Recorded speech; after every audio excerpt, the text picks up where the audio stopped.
En introduction de cette conférence, on va vous expliquer pourquoi on a choisi cette expression col blanc, que vous voyez, fleurir de plus en plus dans les médias.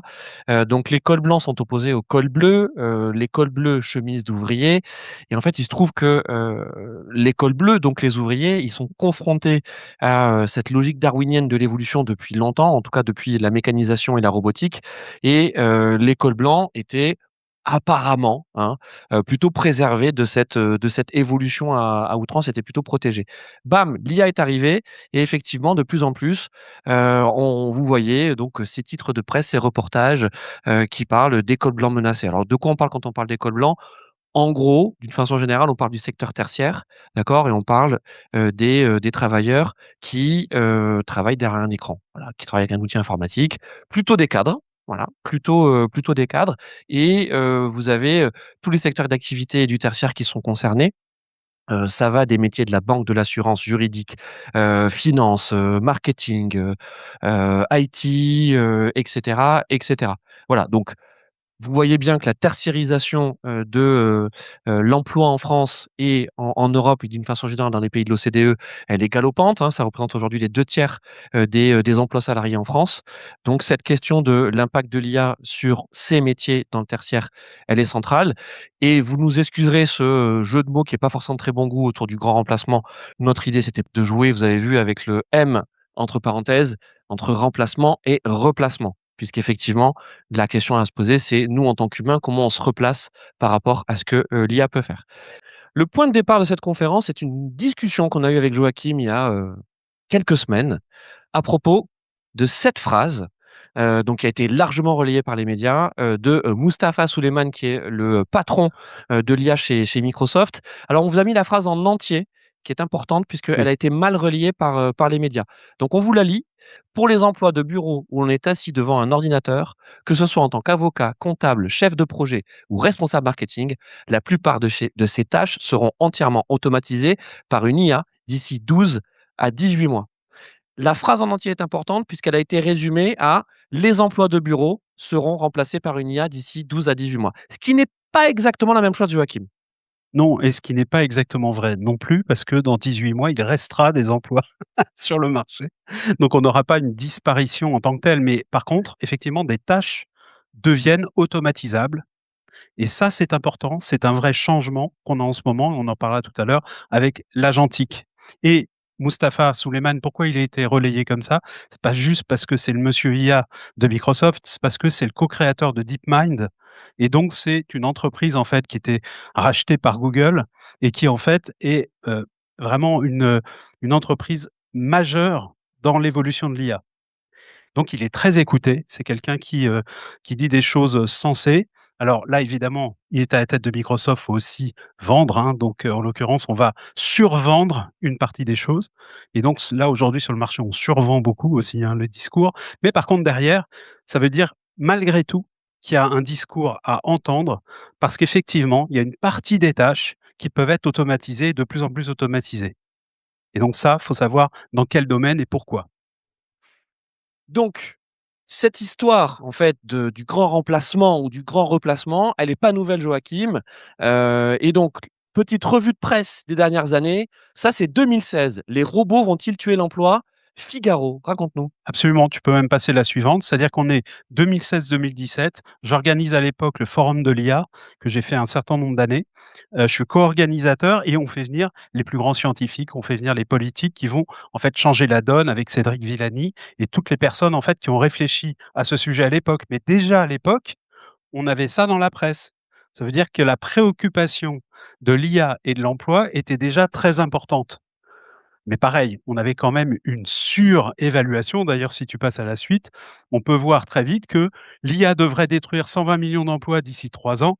Donc là, on est en 2019 et juste après, on a en 2023, ChatGPT et l'IA menacent 300 millions d'emplois dans le monde.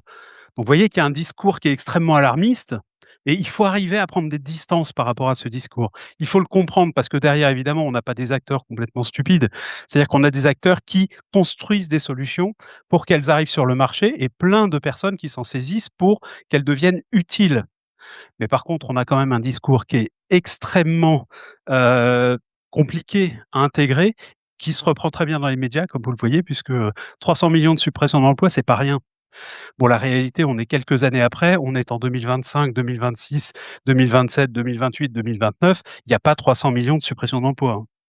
D'accord? Donc attention à ces discours que vous entendez. Par contre, ça signifie que sur le marché, des solutions sont en train de se déployer, que des acteurs qui ont levé des centaines de milliards pour créer ces solutions sont en train de les déployer et donc il faut y être attentif et inévitablement quand vous avez ce genre de discours, les directions des entreprises sont alarmées et se disent: «Ah mais ça veut dire qu'il faut qu'on s'en saisisse et qu'on s'en saisisse très vite».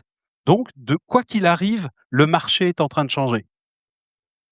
Et le marché est en train de changer aussi. Alors c'est pas l'objet de cette conférence, mais on voulait faire quand même une incise à ce sujet. Parfois le mythe et la légende, et là on est dans encore dans le domaine de la légende, servent de prétexte à des, patrons et dirigeantes d'entreprise, pour, bah, réduire la voilure. Et donc vous savez très bien que quand on est dans une période de crise économique, là on est dans une période de crise économique qui dit pas encore son nom, mais voilà, mais je pense qu'il y a quand même pas mal d'éléments, notamment sur le plan international, qui, nous montrent que, ça va être compliqué pour les prochains mois, les prochaines années. Quand vous écoutez Jacques Dorsey, l'ancien patron de Twitter, qui aujourd'hui est à la tête plus qu'une start-up, hein, d'une boîte qui fait du paiement et qui annonce, qu'en fait il va supprimer, 2 000 emplois en raison, de l'arrivée de l'IA, et parce qu'en fait il anticipe, ce que l'IA va être capable de faire au sein de sa boîte. Bah, là on est complètement dans le mythe et dans le mythe, dans le storytelling. Très certainement que la vérité, c'est que sa boîte ne va pas si bien que ça, qu'il a besoin, de devoir, dégager de la rentabilité, et la façon la plus court-termiste de dégager de la rentabilité, c'est de jouer avec la masse salariale. Voilà, c'est vieux comme l'économie. Absolument et avec un discours autour de l'IA, tout le monde, hein, on peut voir là juste après, effectivement, durant toutes ces années, la vague de l'IA, elle a quand même été présente. C'est-à-dire que sans que la plupart des gens ne le sachent, l'IA est déjà présente dans de très, très, très nombreux secteurs. Vous utilisez, regardez des smartphones les uns et les autres, c'est bourré d'IA. Vous ne prenez pas une photo aujourd'hui sans qu'un algorithme ou plusieurs algorithmes se mettent en œuvre pour que la photo soit nette, que vous soyez capable après de catégoriser les visages qui sont dessus. L'IA, elle est présente partout. Et puis, quelques années plus tard, arrivent les IA génératives et alors là, c'est encore une autre vague. Pourquoi? Parce que, bah, tout le monde peut s'en saisir avec cette notion de simplicité. J'échange en langage naturel avec un outil qui est capable de me répondre et de faire plein de choses. C'est génial, mais quand vous devez l'implémenter en entreprise, c'est un peu plus compliqué. C'est-à-dire que la notion de simplicité qu'on voit là, bah, elle n'est pas si simple quand vous devez mettre en œuvre les outils et que vous devez vous en saisir dans les entreprises. La plupart des gens, en fait, pourraient se dire: «Bah, tiens, je vais gagner énormément en termes de, retour sur investissement ou d'efficacité». Bah, oui, mais si je sais quoi faire avec. D'où la notion de formation qui intervient tout le temps à travers tous ces outils. Alors, pourquoi c'est une vague? Parce que c'est présent dans les métiers médicaux, donc dans le secteur de la santé, dans les métiers de la finance, dans les métiers de la comptabilité, dans les métiers du jeu vidéo. Donc pour vous prendre des exemples complètement différents, avec des impacts très différents également. Quand vous êtes dans les métiers liés à l'image ou à la production de texte, là vous êtes très, très fortement touché, forcément. Et ça va, des journaux ou du cinéma aujourd'hui. J'avais un producteur qui a fait le MBA, qui est producteur de films et de clips vidéo pour Publicis et pour Canal+. Bah, lui, il est directement touché et il a l'impact au jour le jour avec des changements tous les mois. Mais tu vois, Joachim, ce qu'il faut dire, c'est que de quel impact on parle? Pour rester, très terre à terre, c'est de l'impact économique. C'est-à-dire que pour rester sur le graphisme et la vidéo, c'est-à-dire que, oui, on met moins de temps à Mmh, produire la même chose. Très bien, mmh. très bien, dans l'absolu, hein, dans l'absolu, on a un gain de productivité. Mais c'est surtout que, en fait, on vend 2 à 3 fois moins cher le livrable. C'est surtout ça. C'est que, en fait, le coût de vente et donc d'acquisition, côté client, du même produit avant et après IA, beh, on a une chute drastique. Donc en fait, on a une économie qui est pas en train de s'effondrer, qui est en train de se redéfinir. Et donc comme elle se redéfinit, bah, ça veut dire que autour de ce gâteau qui est moins garni, et beh, forcément, il y a moins de convives. Donc c'est ça en fait le quand on parle d'impact, Mais c'est on peut regarder, aussi faire beaucoup plus de choses. on peut Par faire plein de exemple, je choses, bien peux sûr. faire cette image en 2 minutes en la changeant une, deux, 3 fois par génération pour, faire évoluer un certain nombre de choses qui sont à l'intérieur, ce que je n'étais absolument pas capable de faire auparavant. Donc dans les métiers du consulting, vous pouvez faire de l'intégration que vous ne faisiez pas avant, de schémas de plus en plus, avec des encore des problèmes. Mais vous pouvez en fait aussi énormément vous augmenter et c'est vous on peut le voir, hein, dans tous les domaines d'activité. Donc attention aussi aux discours négatifs sur la suppression des emplois. On a souvent aussi de l'augmentation au niveau des postes des différentes personnes. Mais il faut être conscient en fait de ce qu'il y a derrière. Le mouton à 5 pattes. Oui. On continue avec, cette revue de presse. Mmh. Là, on voit que, finalement, donc du côté des GAFAM et du numérique, ouais, je te mets la hop, je te mets tout. Du côté des GAFAM et du numérique, ça a déjà bougé. Alors c'est vrai que c'est un peu la boussole de notre business parce qu'on regarde toujours ce qui se passe dans la Silicon Valley, on regarde toujours ce qui se passe, au sein de ces entreprises qui sont qui ont une valorisation, une capitalisation la plus importante au monde, hein. Je veux dire, ce sont des mastodontes, ces entreprises. Et donc, qu'est-ce qui se passe, Joachim? Et ben là, typiquement, ce sont des annonces extrêmement récentes d'entreprises qui se restructurent avec un discours sur l'IA pour dire que l'IA est en train de remplacer en fait toutes les personnes qui sont, virées, hein, pour être, très direct. Alors que la réalité, ça a été évoqué tout à l'heure, on a une crise économique aux États-Unis qui est beaucoup plus forte encore que chez nous actuellement et donc il y a des suppressions parce que les entreprises se restructurent. On a des secteurs qui sont beaucoup plus touchés que d'autres. Microsoft, par exemple, dans ses annonces de suppression, il y a un énorme secteur qui est le jeu vidéo, qui est très touché en ce moment et donc une grande partie des suppressions, c'est parce que, ils restructurent leurs studios de production de jeux vidéo et donc c'est pas forcément l'IA qui est derrière à chaque fois, mais l'IA malgré tout a un impact par rapport à un certain nombre de ces milliers d'emplois supprimés. En fait, ça nécessite quand même d'avoir une curiosité, économique et business pour aller regarder ce qu'il y a derrière. Ce que tu racontes, par exemple, sur Microsoft, la division jeux vidéo de Microsoft, c'est Xbox. Vous connaissez la marque Xbox. Bon, alors, vous avez une nouvelle patronne de Xbox qui est arrivée il y a quelques semaines. Voilà. Donc quand vous avez la tête qui change, c'est aussi parce que vous avez un changement de politique. Et puis arrive, un nouveau paradigme autour de l'agentique. Alors, vous connaissez tous les IA génératifs, ChatGPT, ces outils en fait qui permettent de dialoguer en langage naturel. L'agentique, ça permet de prendre plusieurs modèles, de prendre un certain nombre de tâches et de faire en sorte qu'elles soient orchestrées pour les réaliser les unes à la suite des autres ou en parallèle. Et donc ça change complètement la donne parce que là où vous pouviez réaliser une chose en échangeant avec l'outil, là vous pouvez en faire plusieurs et donc ça peut être des tâches qui vont devenir complexes. Et aujourd'hui, vous ne le savez pas parce que, on regarde pas en fait ce qu'il y a derrière le capot, mais la plupart des IA génératives avec lesquelles vous discutez sont déjà des agents. C'est de l'agentique déjà. Et c'est ça qui fait que vous êtes capable de faire des tâches de plus en plus compliquées avec votre chatbot. Mais là où il y a une révolution, c'est que on va pouvoir commencer à prendre des tâches métiers que font un certain nombre de personnes et faire de l'agentique, c'est-à-dire les imiter et faire en sorte que ça s'automatise. C'est ça la révolution qui est en train de se dérouler.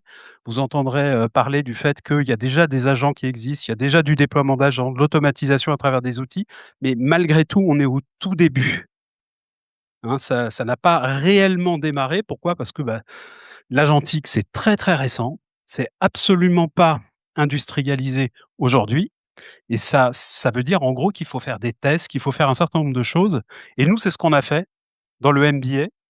C'est-à-dire qu'on a fait un hackathon et ce hackathon, il était justement basé sur l'agentique. C'est se dire: «Bon, je vais prendre, un exemple dans lequel» voilà, donc là, c'était le MBA, donc une trentaine de personnes.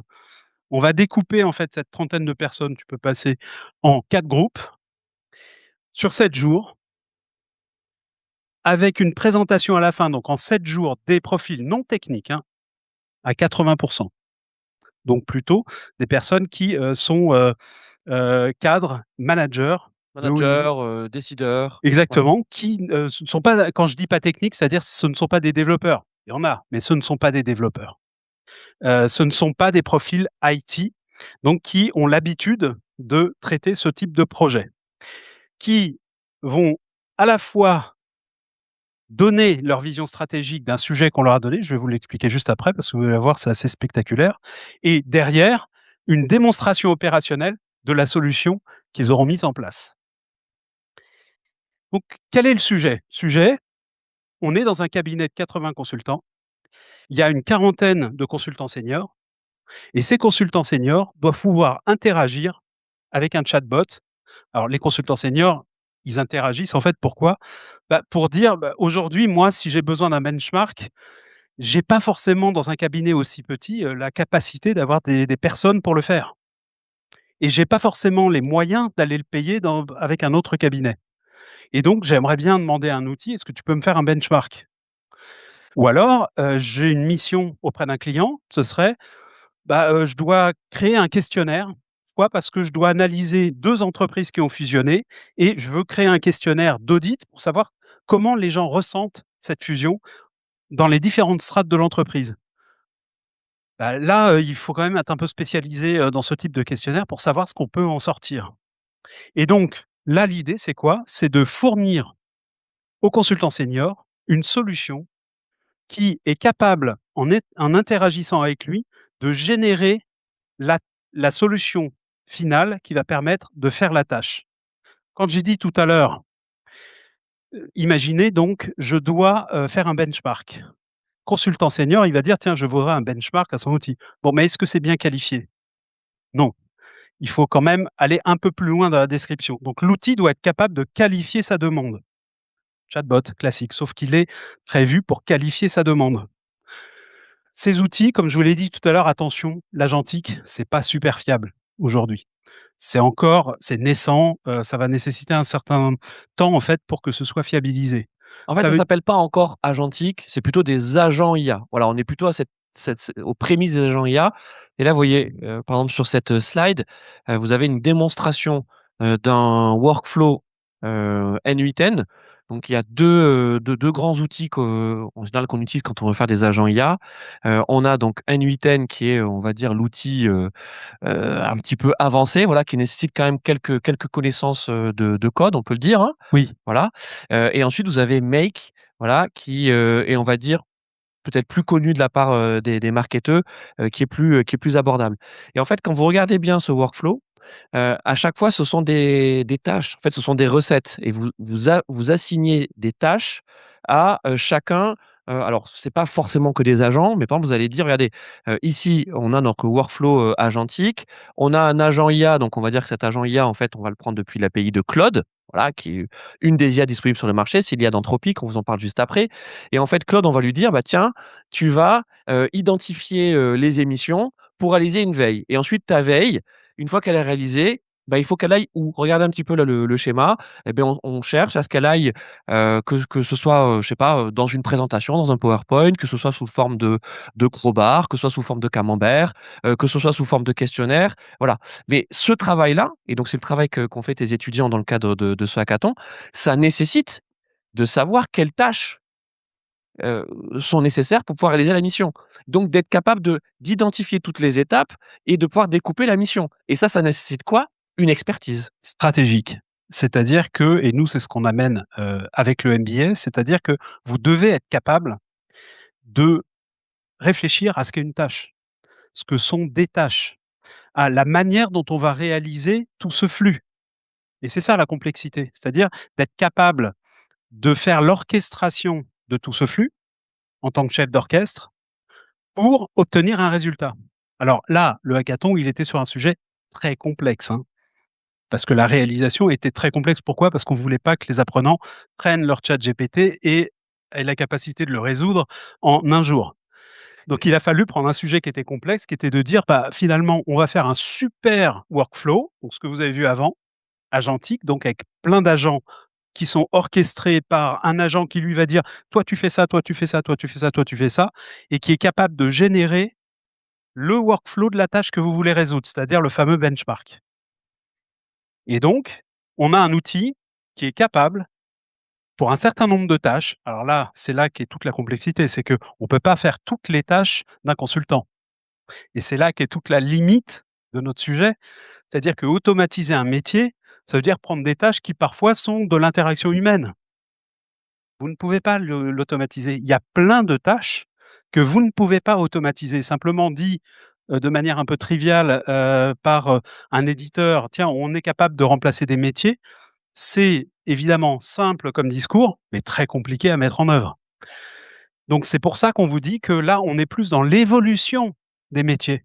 Pourquoi? Parce que ce qu'on a fait là, donc un résultat extraordinaire, on a eu 4 groupes capables de produire cette solution avec une démonstration, donc par exemple, mission avec génération de questionnaires, donc interaction d'un consultant senior qui était juste l'un des membres de l'équipe, hein, qui, jouait ce rôle, qui nous montrait comment petit à petit ça a créé le générateur de questionnaires et le générateur de questionnaires quand on lui disait: «Je veux un questionnaire de tel type», pour une fusion entre entreprises et différentes caractéristiques, d'entreprise, pour, un audit, bah, il a été capable de générer des questionnaires différenciés en fonction des types de postes qu'on trouve dans ces entreprises. Et le questionnaire était basé sur un questionnaire de référentiel que l'entreprise de conseil, utilisait. Parce que ça aurait été trop simple de dire: «Bah, c'est des questions au hasard». Non, c'était basé sur un questionnaire, type, de qui correspond en fait à des questionnaires de la profession. Donc c'est extrêmement puissant en termes de capacité, vous voyez, pour certaines tâches. Mais une fois de plus, on n'est pas en train de remplacer le métier d'un consultant. C'est une tâche parmi plein d'autres tâches qu'il réalise. Sauf que du coup, votre consultant senior, il doit être capable d'utiliser cet outil. Et je le disais tout à l'heure, pourquoi à un moment donné, il n'est pas capable forcément de bien qualifier ses tâches? Bah, il faut qu'à un moment donné, il puisse dire: «Oui, c'est bien ça que je veux», et donc ce qu'on appelle le human in the loop, c'est-à-dire c'est pour ça que ces outils, il faut les fiabiliser. Il est nécessaire à un moment donné que l'être humain, le consultant senior dise, enfin l'outil lui dit: «Est-ce que c'est bien ça que tu veux que je génère?» Et l'être humain dit: «Oui, c'est bien ça». Pourquoi? Parce que derrière, il y a des enjeux énergétiques. Si vous faites 8 fois le processus pour arriver parce que vous ne vous êtes pas bien exprimé au départ, bah, vous avez une dépense énergétique avec ces outils qui est phénoménale. Et parce qu'aussi, ça crée de la confusion. Voilà, c'est que, Aussi. on va pas l'aborder en profondeur, mais, en fait, c'est prouvé, hein. Vous pouvez regarder dans les dernières études, justement, quand vous avez des agents IA qui parlent avec d'autres agents IA ou quand vous justement, vous avez plusieurs API IA qui essaient de fonctionner ensemble, en fait, vous créez de la confusion à force de faire des allers-retours et donc c'est aussi Mmh. comme ça que vous avez des hallucinations. Absolument. Hem, on voulait vous parler de ce hackathon donc qui a été organisé dans le cadre du MBA Intelligence artificielle et data innovation de Joachim. Pour pas que, ce soit uniquement des paroles comme ça en l'air et qu'on dise: Voici quelle est notre vision, du sujet». Non, c'est pas notre vision du sujet, c'est qu'elle est vérifiée. Vous voyez, par ici un cas pratique, c'est qu'aujourd'hui l'IA agentique, elle en est à ce niveau-là. Voilà. Les agents IA, ils en sont à ce niveau-là. C'est déjà exceptionnel. Mmh. Évidemment, ce qu'on est en train de se dire, c'est valable uniquement aujourd'hui, 19 mars, 2026 et que ça, va, Ça va évoluer très vite. très vite, évidemment. Mais cette logique de tâches, cette logique d'automatisation, de tâches, c'est celle avec laquelle il faut lire cette IA agentique. L'IA agentique ne va pas, remplacer encore aujourd'hui, l'humain dans, son rôle de consultant et chef d'orchestre de problématiques plus ou moins complexes parce qu'en fait, c'est bien de ça dont on parle. On parle de, réussir à synthétiser, prioriser, des informations et des tâches au sein d'un environnement très complexe. Ça, l'IA ne sait pas encore le faire de manière aussi fine, subtile, stratégique que l'humain. Absolument. Et alors du coup, qu'est-ce qu'on en a retiré? Eh beh, oui. Un certain nombre de points, tu peux les afficher tous comme ça. Un, la réflexion collective et humaine est essentielle. C'est-à-dire, moi, je suis très attaché à ce que quand on réfléchit à la création de ces solutions, on ait d'abord une réflexion en équipe. Parce que quand on commence à avoir une réflexion, et tu le disais, avec l'outil, c'est-à-dire l'IA générative, votre chatbot, c'est une énorme erreur. Il vous contraint dans votre réflexion. Donc, vous limitez votre réflexion, contrairement à une augmentation.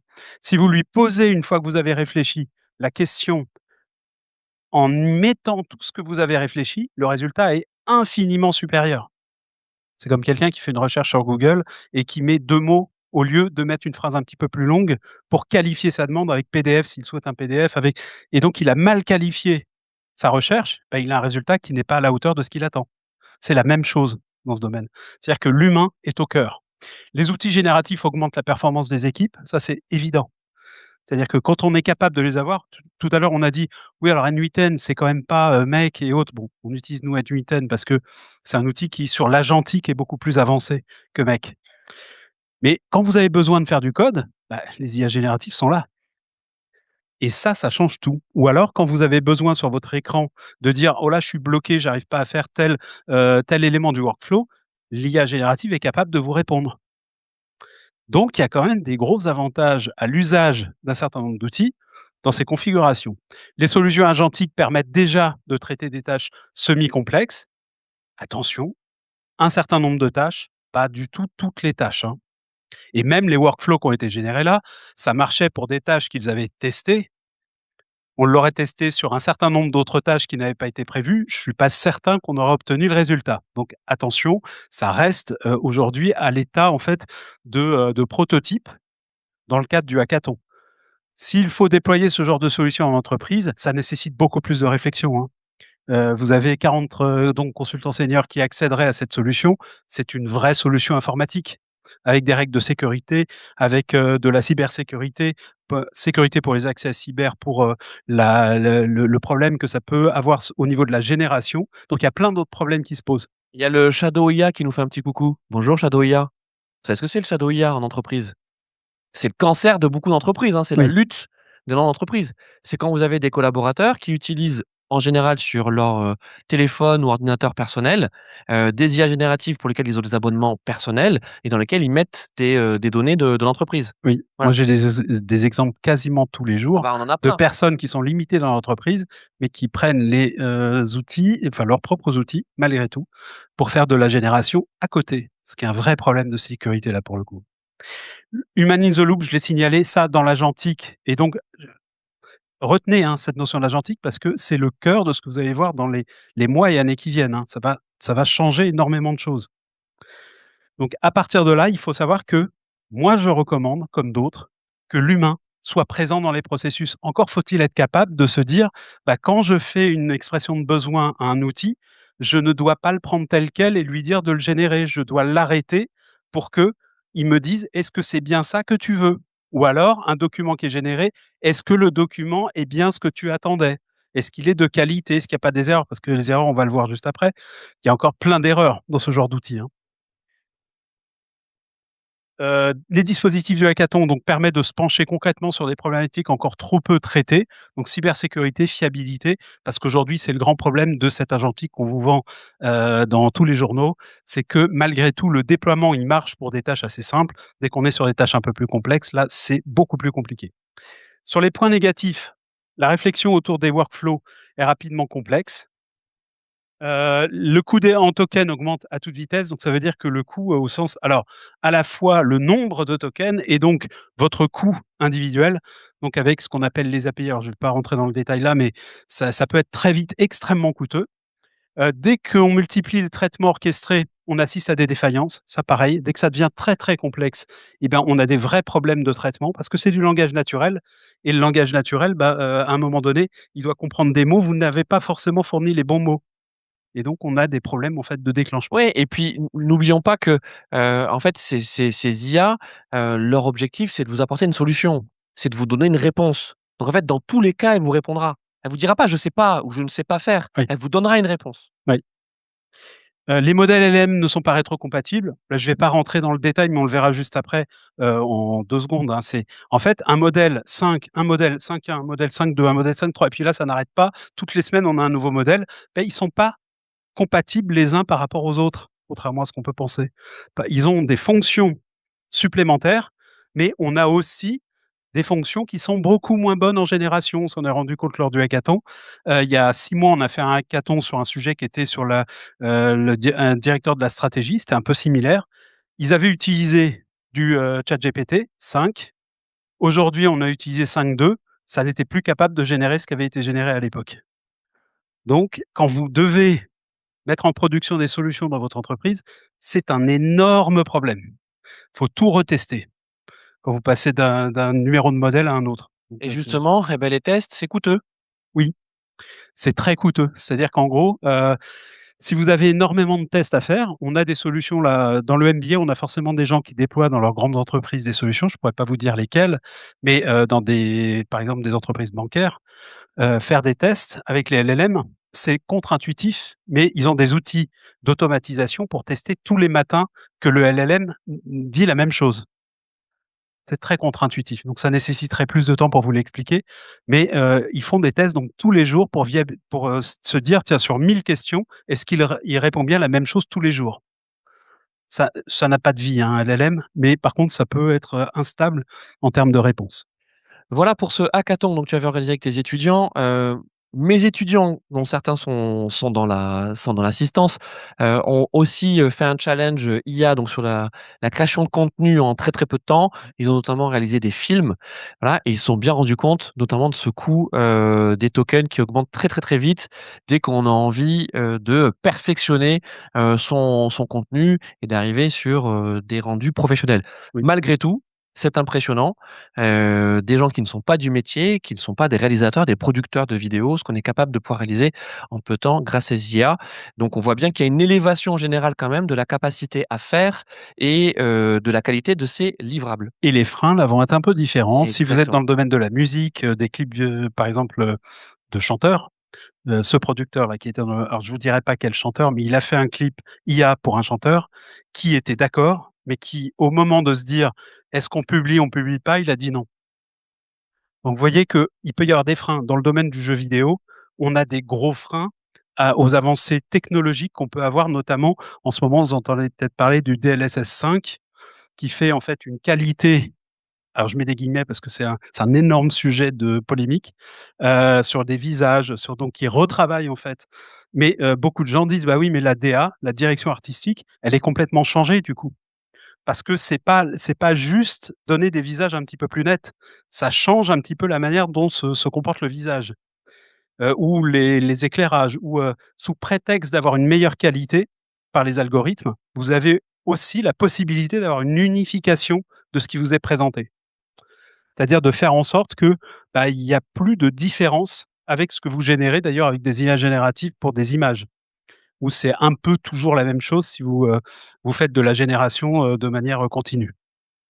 Et ça, c'est dû aux algorithmes et la manière dont ils sont entraînés. On arrive à la conclusion donc de cette partie conférence, mais on voulait vous montrer une toute dernière chose que vous avez très certainement vu passer, hein, sur, notamment sur LinkedIn, beaucoup sur les réseaux sociaux, qui est, en fait le résultat, d'une étude qui a été menée par Anthropic. Tout à l'heure, on a parlé de Claude, donc Anthropic, c'est la maison mère, d'Anthropic. Joachim, là, ce qui est intéressant, c'est de regarder, en Qu'est-ce fait que c'est? voilà, qu'est-ce que c'est? Tu vas nous expliquer ce que c'est, mais surtout, ce qui va nous intéresser, c'est le delta entre, regardez les points rouges, donc la figure rouge au centre et la figure bleue. Raconte-nous, Alors, Joachim. ce qu'ont fait les équipes de Claude, c'est analyser, ce qui est mal, mais c'est comme ça, les données de ces utilisateurs, et de ces utilisateurs, en fait, qui ont développé des solutions dans leurs entreprises. Pour dire: «Qu'est-ce que vous êtes en train de faire avec des agents, avec de l'automatisation de certains métiers?» Et donc ils ont défini, eux, ce qu'ils estimaient en bleu, l'automatisation d'un certain nombre de métiers. Je pense que c'est un petit peu surévalué pour être tout à fait honnête. Mais donc il y a un certain nombre de métiers, là, vous voyez par exemple, tout ce qui est si je prends, business et finance management en haut, vous voyez que ce sont des fonctions qui sont faciles selon, Anthropic Claude à automatiser, ça se discute. Et ce qui est en rouge, c'est ce que les gens font réellement sur le terrain, Aujourd'hui, c'est une aujourd'hui. photographie d'aujourd'hui. Donc attention, entre tout ce qu'on vous dit de l'automatisation ou autre, la réalité du terrain, alors dans le cadre avec les limitations d'une étude, hein, faite de cette manière-là, malgré tout, c'est beaucoup, beaucoup, beaucoup plus faible. On en est qu'au tout début, d'accord? Mais ça montre quand même que dans certains secteurs, bah, tout ce qui est les fonctions, administratives, effectivement, c'est très utilisé parce qu'on utilise beaucoup du chatbot pour faire de l'automatisation, bah, de la création, de formulaires, de plein de choses, en fait, au quotidien. Et donc Joachim, il y a encore une fois 2 façons de lire ce graphe et 2 façons humaines de le lire. La première, qui est de dire: «Oui, mais regardez, regardez les usages, c'est-à-dire regardez la figure rouge. En fait, ça va. hein, c'est bon, il se passe pas grand-chose. Finalement, on est en train de nous raconter plein de choses qui sont de l'ordre des mythes et des légendes. Mais la réalité, c'est que non, l'IA, elle a pas encore beaucoup d'impact. La deuxième façon de le lire, c'est de dire: «Non, non, c'est plutôt de regarder la figure bleue, c'est: "Regardez, c'est en train d'arriver là, ça va extrêmement vite"». Nous, c'est la voie du milieu, Joachim. Oui, bah, parce que Claude, ils sont malins. C'est-à-dire qu'en présentant ce qu'ils peuvent automatiser selon eux, bah, ça signifie que leurs algorithmes, leurs outils, leurs solutions sont extrêmement puissantes et fortes. Bon, on est quand même, selon moi, très en dessous, hein, de ce qui est montré ici. Pourquoi? Parce que dans la vraie vie, l'automatisation supposée d'un métier ou d'un certain nombre de tâches répond en fonction du fait que vous êtes dans une grande entreprise, dans une start-up, dans une PME, une entreprise de taille intermédiaire, pas du tout au même contexte. Et donc la complexité n'est pas du tout la même. Mais en tout cas, effectivement, heu, ça signifie qu'il faut changer, faire évoluer sa manière de voir son métier. Parce que ça arrive, c'est là déjà, et donc il faut être capable de se saisir de ces éléments. Et Et c'est ça notre conclusion. pourquoi je vous ai présenté le hackathon? C'est tout simplement parce que ça n'est pas réservé à la construction de workflows complexes, là, c'est parce que c'est le contexte du hackathon. La réalité, c'est que si vous faites du marketing, si vous faites de la com, si vous, êtes, à la comptabilité d'une entreprise, il faut que vous soyez capable d'orchestrer des tâches qui vont être réalisées par l'IA, et donc de savoir quelles sont les tâches qui vont être réalisées de manière automatique, et surtout de quelle manière? C'est-à-dire, est-ce que c'est fiable? Est-ce que c'est pas fiable? Je testais il y a quelques jours, la solution de Gemini, dans la solution en fait, Sheet, c'est-à-dire de Drive de toute, la suite équivalent de la suite Office chez, Google. Ça fait des choses avec des tableaux dans tous les sens. Vous remplissez des tableaux avec des données du web, des et puis de temps en temps, bah, il manque une donnée. Donc oui, ça fait plein de choses formidables, mais il faut être conscient des limites de ces outils. Pourquoi? Sinon, j'entends plein de gens dire: «Ah, j'ai fait du calcul avec ces outils». Ah, surtout pas. Une IA générative n'est pas capable de faire du calcul, sauf quand elle est spécifiquement, on lui dit spécifiquement: «Utilise ton module de calcul», sinon c'est une catastrophe. Vous voyez? Et c'est ça qu'on doit apprendre en fait quand on est dans les usages de ces outils, et donc on va un peu plus loin, c'est-à-dire on va parler orchestration. Qu'est-ce que ça signifie d'avoir plusieurs tâches qu'on va réaliser avec ses équipes, hein, directement avec des agents IA? Pourquoi? Parce que c'est ça aujourd'hui, la réalité qui arrive pour cette année et les années qui viennent. On a, prononcé 3 mots, ce soir. On a parlé, de mission, de tâches et de compétences. Et en conclusion, on va les remettre dans le bon ordre. C'est interrogez-vous sur aujourd'hui, quelles sont les missions qui sont confiées à votre métier?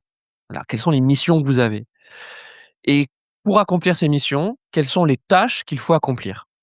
Voilà, donc vos missions, elles sont découpées en tâches. Certaines de ces tâches sont déjà, alors soit entièrement automatisables, soit vous allez pouvoir collaborer, utiliser des outils IA et vous allez faire des combos d'IA. Donc on retrouve bien ce rôle de chef d'orchestre parce qu'aujourd'hui, il y a pas une IA qui va tout vous faire. Vous allez devoir utiliser plusieurs outils. Je revois mes étudiants, cette semaine quand ils ont fait leur challenge, IA générative, ils ont utilisé plusieurs outils pour Mmh. obtenir un seul livrable. C'est la réalité aujourd'hui. Peut-être que demain, effectivement, on aura un outil qui l'emportera tous. Peut-être que, Oui, on a parlé de Microsoft, ce sera Copilot, oui, «Oh mon Dieu, Copilot, fais-moi tout». Peut-être, on verra. C'est pas encore arrivé. et Et accessoirement, on a beaucoup d'acteurs qui se sont créés. OpenAI le premier, qui ouais, est très récent comme acteur, qui est en grand danger financier, et donc la question qui se pose, c'est: est-ce que OpenAI existe encore dans 5 ans? C'est la question des marchés financiers aujourd'hui, hein. Quand une entreprise a 700 milliards à rembourser d'ici 2030, il ne peut le faire que par levée de fonds, pas par son chiffre d'affaires. Or, là, on voit Nvidia, par exemple, qui avait promis 100 milliards à OpenAI et qui finalement a dit: «Je donne 30 milliards et c'est fini». Donc attention, ce sont des acteurs qui n'ont pas de data center, qui sont en train de les créer, hein, mais qui n'ont pas de données, qui n'ont pas en fait tout ce qu'ont les grands acteurs comme Google, comme Microsoft et autres. Ça joue dans la balance quand on veut, bah, en fonction de la moi, c'est vrai que j'ai beaucoup de grandes entreprises, hein, je vais avoir aussi un peu de PME, beaucoup d'ETI, mais on est face à des acteurs qui doivent prendre des décisions non pas sur, les 6 mois qui viennent, et donc qui doivent être capables de se projeter dans le temps sur les solutions qu'ils vont intégrer. Et à un moment donné, on est content quand même de se dire qu'il y a pas forcément que Google, que Microsoft, que en gros, que des acteurs américains. Peut-être qu'on a des outils qui sont en train d'apparaître là chez Mistral en ce moment, qui est un, de nos champions nationaux. Ils ont annoncé là hier un certain nombre d'outils qui sont extrêmement intéressants. Et Donc donc à regarder. on revient, juste termine sur donc sur ces missions et ces tâches. Donc le plus difficile, c'est d'identifier les tâches. Voilà, c'est ça qui est dur. Les missions, vous les connaissez, mais quelles tâches j'ai besoin, de déployer, de réaliser pour pouvoir accomplir ma Mmh. mission? Ça prend du temps, voilà et ça demande quoi? De l'expertise et de l'expérience. C'est-à-dire plus vous aurez accompli ces tâches, plus vous serez capable de les cerner et plus vous serez capable aussi d'identifier les IA, les agents IA, ou peut-être même vos collaborateurs qui pourront vous aider sur ces tâches-là. Mmh. Et donc on arrive aux compétences. C'est que les compétences qui vous aident à réaliser ces tâches-là et à accomplir ces missions sont des compétences qui sont de moins en moins techniques, qui sont de moins en moins hard. On en arrive alors vous allez me dire: «Si on parle pas de hard skills, on parle de soft skills». Non, on va vous parler de compétences cognitives. Voilà et la guerre qu'il faut mener dès maintenant, alors nous, bien sûr, en tant qu'adultes et en tant que professionnels, mais aussi pour nos enfants, c'est celui de développer les compétences cognitives et ces compétences cognitives, on les connaît, on sait comment les développer. Les neurosciences nous l'ont prouvé, ça fait plus de 40 ans qu'on sait. C'est la lecture. La lecture, on sait que c'est une activité qui permet de pouvoir synthétiser, de pouvoir arbitrer, entre des informations, complexes et cetera. Et Mais ça pourtant, la et synthèse pourtant vocale, devient, majoritaire. exactement. Les gens ne lisent plus forcément des textes, mais les, font vocaliser par un outil qui synthétise la voix et qui est capable, en fait, de lire un texte très, très bien, hein. Ça, c'est bon, ma petite touche perso. Et ma petite touche perso, c'est, vous avez vu qu'on a fait des workflows. Un workflow, c'est ni plus ni moins que la description de la manière dont doit se dérouler un process. Que ce soit en management, on a des gens, avec qui on travaille, on doit leur dire comment ils peuvent réaliser un certain nombre de tâches et ce qu'on attend.